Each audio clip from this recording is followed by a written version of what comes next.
Good afternoon. For today's topic, it's about frequency response transfer function. I'm Atienza Cyrus, and this is feedback and control system. Loop transfer function. Loop analysis overview. It serves as the mathematical foundation for analyzing transfer function in feedback system. Enables assessment of system stability when multiple subsystems are interconnected via feedback. Core concept.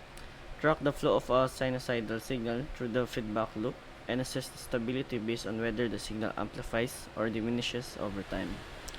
For the key insights of Nike's stability theorem, it offers a method to evaluate system stability visually and analytically, introduces the concept of stability margins to quantify how stable or unstable a system is. It helps guide modification needed to stabilize a system that are initially unstable. For Nike's criterion, it used to assess the stability of a feedback system by analyzing its loop transfer function. This method involves the use of the Nike's plot, a graphical tool based on a system frequency response.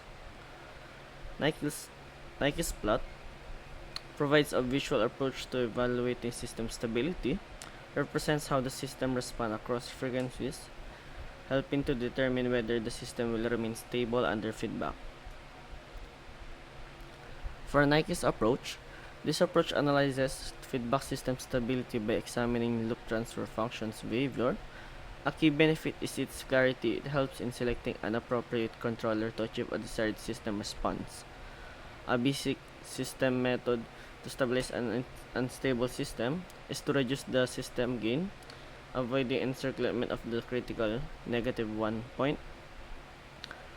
Alternatively, a controller can be designed to reshape that loop transfer function, moving it away from the critical point and enhancing stability. Here's the example of a Nike's contour and Nike's plot.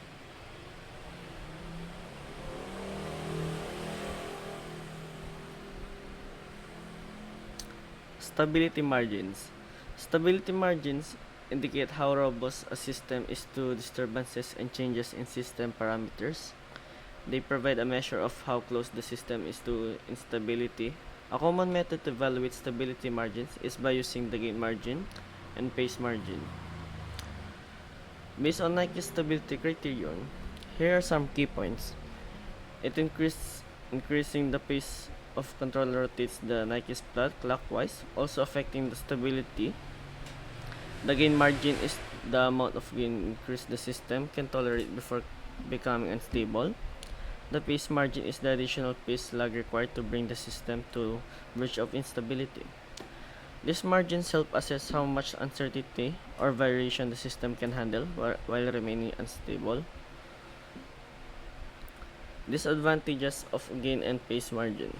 Both gain and phase margin must be considered to ensure that the Nike's curve does not approach the critical point. Another approach is to represent margins with a single value, known as the stability margin, which indicate the shortest distance from the Nike's curve to the critical point. Both relation and minimum phase system. A relationship exists between the gain curve and the phase curve. Here's an example. For the integrator, the Bode plot shows a slope of +1 and a phase shift of -90 degrees. For the differentiator, the slope is +1 or +1 and the phase is +90 degrees. The first order system is Gs is equals to S plus A. The amplitude curve has a slope of 0 for low frequencies and +1 for high frequencies.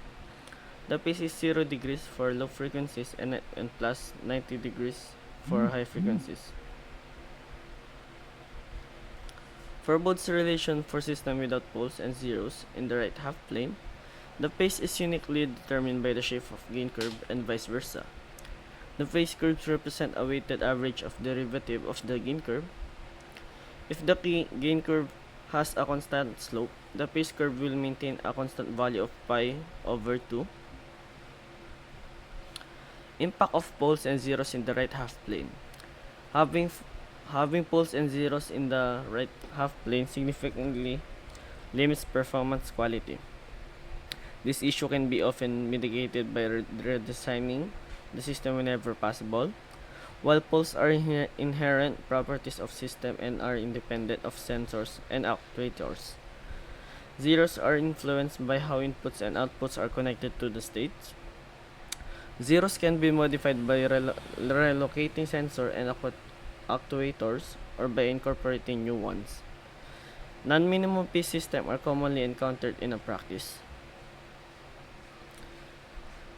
Describing functions. Generalization of Nike's stability criterion, focusing on describing function for specific nonlinear systems. It consists of a feedback connection between a linear system and a static nonlinearity. By following the Nike stability condition, we can analyze the condition necessary for maintaining oscillation in the system. If the linear subsystem exhibits low pass characteristics, its outputs will be approximately sinusoidal, even if the input is highly irregular. The condition for oscillation can be further explored by examining the propagation of a sinusoid to the first harmonic. And that's all. Thank you.